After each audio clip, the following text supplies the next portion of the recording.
बच्चों, मैं एच.सी. Gupta math safari channel से जो आजकल आपको क्लॉक एक रीजनिंग टॉपिक है, इसमें आवर और मिनट हैंड के बीच में एंगल निकालने की टेक्निक मैथमेटिक्स की हेल्प से शॉर्टकट टेक्निक द्वारा समझा रहा हूँ। इसमें मैथमेटिक्स का एक टॉपिक है, बहुत स्ट्रॉन्ग टॉपिक है, उसका नाम है रेशो। मैं रेशो टेक्निक से ही इन सवालों को हल कर रहा हूँ। आपने इससे पीछे मेरी काफ़ी टेक्निक इससे रिलेटेड देख ली हैं। अब देखिएगा, नया सवाल है, टाइम दिया हुआ है 3:21 यानी 3:21, 8:56 8:56 माने 56 मिनट, 6:42 6:42 माने 42 मिनट। इस तरीके से ये क्वेश्चन दिए हुए हैं। अब मुझे ये बता दीजिए आप कि रेशो, तो बच्चे कल कह रहे थे कि आप रेशो लिख देते हैं, कैसे निकालते हैं ये तो हमें बताया ही नहीं। चलिए साहब, रेशो निकालना भी बता रहे हैं और आप फिर सीख लीजिए। इसमें देखिए 3:21, 3 1 जा 3, 3 7 जा 21, 1:7 का रेशो आया। फिर देखिए 6:42, 6 1 जा 6 7 जा 8 1 जा 8 7 जा 56, 7 1 जा 7 7 जा 49, 5 1 जा 5 7 जा 35। तो भाई साहब रेशो आ गया 1:7 का। मैं समझता हूँ अब आपको रेशो भी निकालना आ गया। तो मैं तो रेशो के सवाल हैं इसकी हेल्प से करा रहा हूँ, और ये बतलाया था आपको कि मैं आवर को ही यूज़ करूँगा। तो आवर में यहाँ किससे मल्टीप्लाई करेंगे? आवर में 1:7 में 8.5 से हम 8.5 से मल्टीप्लाई करेंगे। आवर की सुई जो है उसको 8.5 से मल्टीप्लाई कर दिए, एंगल बिटवीन आवर हैंड और मिनट हैंड इमीडिएट आ जाएगा। वो फार्मूला इस्तेमाल करने की ज़रूरत ही नहीं पड़ेगी। अभी हाल में एक कंपटीशन हुआ था। अब देखिए, कंपटीशन में सवाल ऐसे नहीं दे रहे हैं कि एक एंगल दे दिया 340, 740, जिसमें रेशो नहीं लग रहा।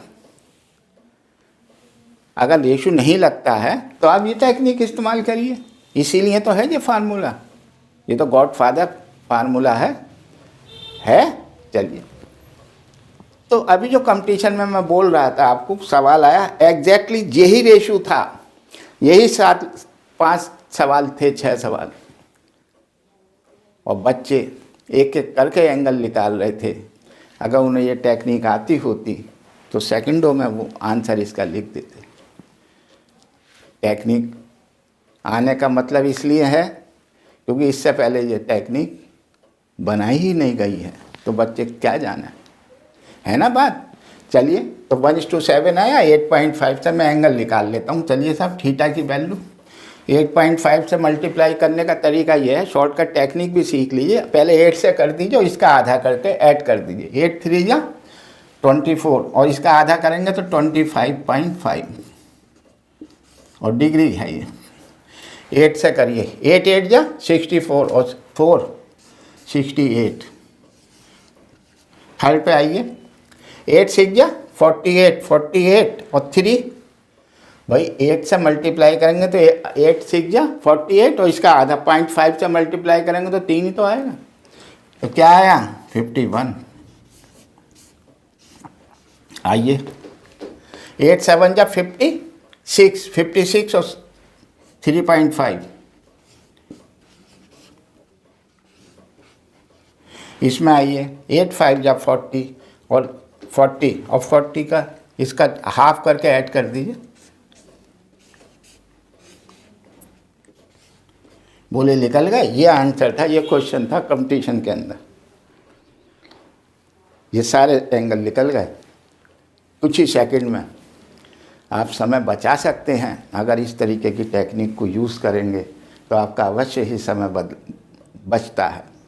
और इस बचे हुए समय को हम किसी और क्वेश्चन में जो भारी होता है, जिसमें समय लगता है, उसमें इस्तेमाल कर लेते हैं। कोई बात नहीं, अब जो हो गया हो गया। हमें तो बच्चों ने अब रिक्वेस्ट करी है, हमने तब जो एक ट्रिक बनानी प्रारंभ की थी। चलिए तब अब आप क्या कहें, एक सवाल कोई सा कह रहे हैं देख लीजिए, 1 कहें, 2 कहें, 3 कहें, और मेरी गारंटी है कि 100% इसका रिजल्ट यही आएंगे इस फार्मूले से। फिर भी मैं 1 या 2 सवाल आपको चेक करा देता हूँ। चलिए पहले 3.21 को ही देखते हैं। 3.21 का मतलब है 3:21। ये आवर है और ये मिनट है। तो हम थीटा की वैल्यू निकालते हैं। चलिए साहब, थीटा की वैल्यू का फार्मूला यही लिखा हुआ है, 30 × 3। भाई 3 कहाँ से आया है? ये 3 आवर का है, और 21 मिनट की जगह रखेंगे हम -11/2। m माने 21, और मॉडल्स भी लगा लीजिए, हो सकता है नेगेटिव आ जाए, तो देखते हैं। नेगेटिव आएगा तो हमारे मन में तो यह है कि आंसर नेगेटिव नहीं होता, पॉजिटिव भी करेंगे। भूल भी जाओ लगाना, क्योंकि ये तो सब्जेक्टिव नहीं है, ऑब्जेक्टिव क्वेश्चंस हैं। चलिए, तो ये आया 90 माइनस, मैं पहले इसकी मल्टीप्लाई कर लेता हूँ। तो इसका मल्टीप्लाई करने का नियम है, 2 लिखिए और 1 लिखिए, और 1 और 2 को ऐड कर दीजिए और बटे 2 कर दीजिए। अब इसे कर लीजिए, 90 माइनस, इसे डिवाइड करिए, 2 बन जा, 2 बन जा, 2 5 जा 0.5।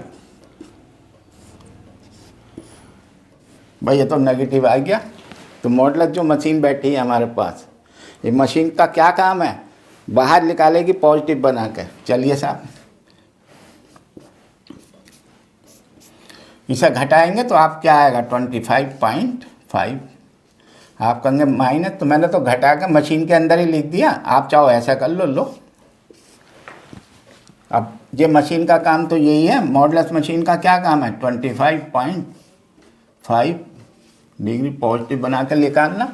ये आप अगर मैनुअली करें तो इस तरीके से करके आएंगे सवाल को। कोई भी सवाल आ जाए भारी, कोई ऐसा टाइम दे दें जो इस टेक्निक में नहीं एप्लीकेबल है, तो आप इस तरीके से निकाल देंगे। तो देखा बच्चों, 1:7 का रेशो के सवाल आपने इतनी आसानी से कर लिए। यही सवाल फुल क्वेश्चन यही सवाल का अभी लेटेस्ट कंपटीशन में आया है। ठीक है, चलिए, अगर आपको ये टेक्निक हमारी लाइक कर रहे हैं आप, तो अवश्य ही चैनल को भी लाइक करिए और सब्सक्राइब करिए। ठीक है, चलिए।